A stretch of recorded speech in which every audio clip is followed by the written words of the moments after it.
Welcome back to another episode of Ruthless TV, where I break down Tyler Perry's The Oval scene by scene. Now, let's get into this video. The scene opens with Nancy at home and Barry stretched out on the table. Nancy is, of course, very shocked to see Barry back at home, but non-responsive. She reaches for her phone and she calls Miss Jody, and she should have known. Miss Jody's gonna be asking 1,000,001 questions, right? So I guess she just called Miss Jody so that Miss Jody could hear herself talk, because she didn't let Nancy get a word in edgewise. But in all her talking, she did manage to call 911 for Nancy. Then in the next scene, we see Richard and Sam. Richard made sure that the first thing out of his mouth was to tell Sam that it was not him that told Priscilla about him and the First Lady. Sam apologized for the second time, and Richard also apologized. Richard told Sam that Barry was on the compound. He also told him the terrible story about them being ran off the road by the Rakadushis. Sam said that he should have called him. Richard said that he wants to go in with firepower, but Sam told him that they couldn't do that because it was too dangerous and there were too many children involved. Richard told him that he got all of his information from Dale, and then Sam told him, well, I've talked to Dale also. And Richard was like, well, why haven't you done anything? Sam told him that he did report it to FBI, but the FBI told him that they were already on it and that they had someone on the inside. So I'm assuming that they're talking about either Brian and or Andrew at this point. If you guys don't watch Ruthless, then this may not make a lot of sense to you, but these are the two men that are a part of the FBI who were on the inside on Ruthless. Sam told him that he would see what he could do. Then Priscilla walks in and she interrupts their conversation, and she told Sam, I thought I told you not to come home. Then Richard said that he kind of knew that it was a bad time, but he had to explain to Priscilla that he actually needed Sam. Then Sam excused himself and went to grab his secure line. Then Richard did what any other respectable man in his position would do. He asked Priscilla if she was okay. Priscilla was really short with him, and then she told him, aren't you supposed to be worried about what's going on with you and Nancy? And he said, yeah, I guess you're right. And then he kind of left it alone, but Priscilla was a little bit rude to him. Then Sam returned with his little phone kit to get on the secured line. He contacted another FBI agent and he told them what was going on. They told Sam it wasn't a whole lot that they could do and that he basically had to wait until morning. I guess this wasn't enough for Richard, so now he wants to borrow Priscilla's car, and she did give him the car, and I think of course he's going to go back to the Rakadushi compound. Then Sam returns to the room from his phone call and he wants to know if Priscilla contacted General Martin. He told Priscilla that General Martin wanted to talk to him. He told her that General Martin could ruin them. Then Priscilla said, no, you ruined us. He tells Priscilla that he wished that she wouldn't have called him, and then Priscilla said, well, I wish you weren't sleeping with that witch. Then in the next scene, the police finally arrives at Nancy's house, and of course, going up the driveway, they run into Miss Jody. Miss Jody tells them that she's the one that actually made the phone call, and then the police tells her that they cannot go in without a warrant. But Miss Jody tells them that they need to break the door down and do what they have to do to get up in there. So once they get inside, they see Nancy on the floor and Barry on the table, and Miss Jody is right behind them. You know, she's talking, running her mouth, being extra loud and disruptive. I mean, and she was right behind the guy too, like she wouldn't let them do their job. So he finally had to put Miss Jody out so that they can tend to Nancy and Barry. So they pick Nancy up off the floor, and then Nancy tells them that she has pills in her purse. And in the meantime, Miss Jody is outside trying to reach Richard to tell him to come home. He's telling Miss Jody that he has to check on his son, so clearly he was on his way to the compound again. But after Miss Jody told him that Barry was on the table half naked, he said he'd be there in 40 minutes. Then we move on to the next scene with Max and Blakely. They've gone from the beer to the tequila, and I actually think that she's trying to get Max drunk. So they were just having some small talk, and then Blakely tells him that he doesn't look too good and that he needs to get some rest. And then he told her that she wouldn't look too good either if she had been through what he'd been through. And then Max goes on this tangent where he's telling Blakely that he was actually willing to die for the president and for the country. And he also said that he really didn't appreciate the way that the president berated him in the Oval. Then he was just going on and on and on, and then Blakely had to pull him back to life, and then she poured him more tequila. So after Max's second or third tequila shot, right. So our boy Bobby here, he couldn't avoid the noises coming from the adjoining room. So of course, you know, it's making him feel a certain kind of way. So he had to reach out to Lily. He told Lily that he wanted to see her. And then Lily said, yeah, okay, that's fine. So why don't you just come over to the house? And she was asking Bobby how he's able to get past Donald's security. And, you know, of course, he's Bobby, so he can do that. But Bobby didn't really want to get caught up over there again. So he said that he was going to meet her in their old spot, which is this old dusty, rusty motel. Bobby tells her that he'll meet her there in about an hour. He waves at the cameras and then he jetted. Then Blakely hops up out of the bed and she sees Bobby leaving and she's asking Max if he trusts him. You know, like, this is the 50th time she's asked him this. Like, how many times and how many ways does he need to tell you that he's cool? Then she's running over, looking on her laptop, looking at the cameras. She realizes that Bobby has another burner phone, and then Max tells her, you know, like, what did you expect? They entertained each other with a little bit more small talk, and then she kind of put Max out of her bed. She said that she's used to sleeping alone, and then he left. Then we move on to scene number 5, where we see Kareem and Dale. Kareem is telling Dale to go home and get some rest because he wants him to open the pharmacy in the morning. The doctor comes out and Kareem goes in. And once he gets into the room with Sharon, the first thing that he wants to do is start blaming Barry's family. But Sharon told him not to do that. She did also express to him that she lost the baby. He sympathizes with her, and then he goes on to tell her how much he loves her. But Sharon is too busy worrying about everybody else. She's talking about Dale, and she wants to know how Mr. Richard's doing. And then she also had to include the fact that Dale is homeless. And then she asked Kareem if Dale could come and live with him. And Kareem was so anxious to get the ring out, he agreed to whatever she was saying.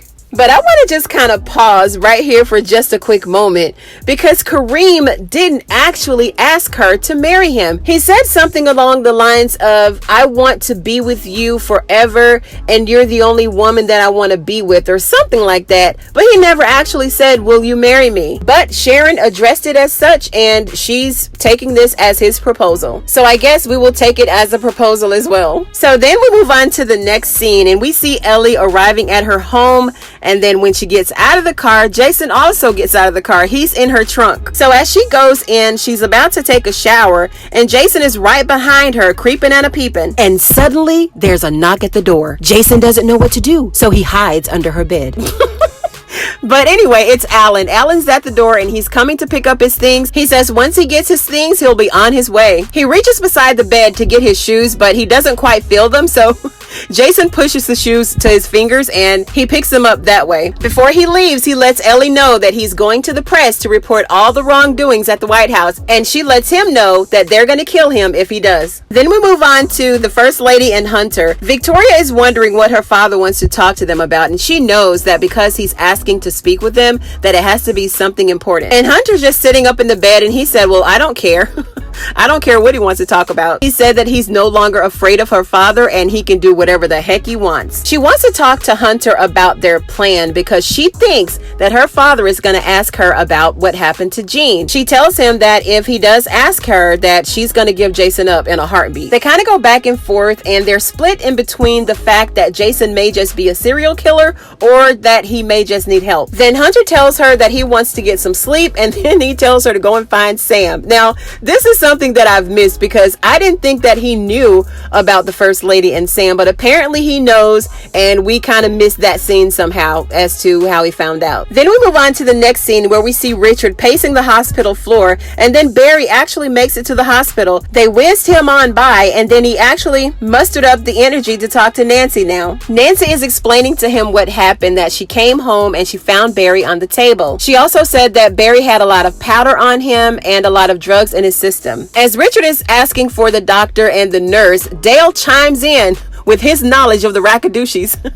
He lets them know that the powder that's on Barry is a blessing powder from the highest. Then Richard gets even more upset, and then, Nancy's telling him to calm down and to just be patient and to wait. Then we move on to the next scene with Bobby and Lily. Bobby actually showed up at the hotel finally, and Lily told him that she was about to leave, but Bobby had to let her know that he had to come the long way just in case he was being followed. But Lily had an attitude, and Bobby picked this up, and he wanted to know what was wrong with her. She told him that she didn't like to be lied to, and Bobby also had a few questions for her because he wants to know why is it that every time he's with her that things are happening. He told her that it was either her or Diane who was giving him up. Then Bobby was asking her if she was with him, and then she said, well, are you with me? And then just kind of go back and forth, and then she wanted to show Bobby the pictures. Lily was very upset, so she took the pictures out of the folder and then she just kind of tossed them over to Bobby, and then Bobby told her that the pictures were fake. So I don't know how they can get fake pictures, because this is also what we saw,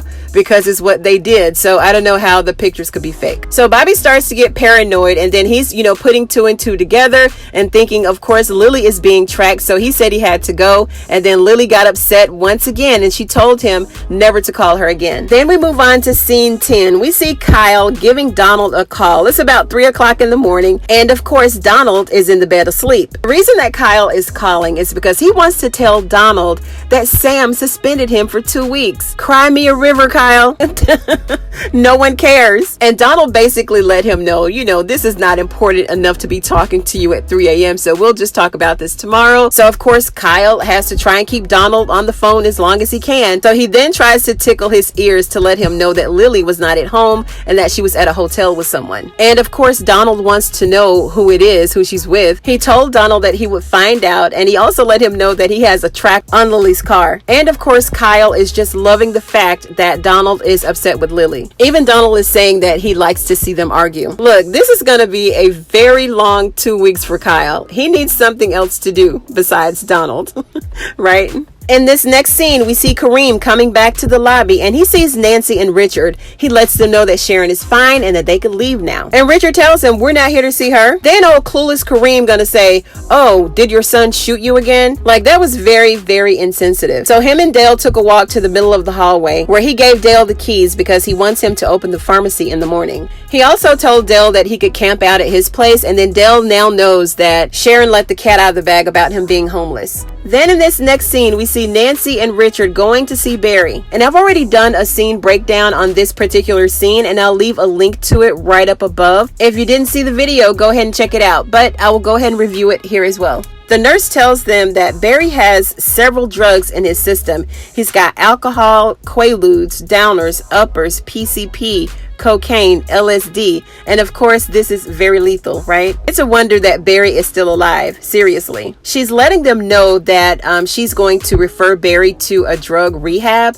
and this sets Richard off again. He doesn't want Barry to be in a rehab, and he's telling her that he's not a drug addict and he's not going to need those services at all. The nurse tells them that he's going to have to be watched for the next 72 hours. She said that they pumped his stomach and that he would be okay. The nurse leaves the room, and then Richard is telling Nancy that she can go home. And Nancy tells him that she doesn't want to go home and that Barry is her son too. Then Richard said, oh, you want to lay claim on this one now? And she told him that just because you're mad, that's not going to make me leave. Then he told her, if you're going to choose to stay, then just stand over there and shut the H up. Then Nancy got a little bit tired of his insults, so she just laid it all on the line. She basically told him, if you don't want me, okay, cool, just move on. If you want a divorce, I'll give you a divorce. So Nancy finally let it all go. I guess she finally got to the end of herself and the end of her efforts to try and rekindle things back with Richard. I knew that Barry's incident would bring them back together, but not in this way. I thought they would just be rekindling some things. Maybe Richard will forgive her and wise up and just try to save his marriage. Then in this final scene, we see Ellie laying in the bed and she's asleep, and then here comes creepy Jason coming from underneath the bed, and he has a knife and he holds it to her throat, covers her mouth, and that ended the scene. And this concludes this episode of Tyler Perry's The Oval Season 2, Episode 19. Please like, share, and subscribe to the channel if you have not already done so. Thank you so much for joining me, you guys, and I'll see you on the next one.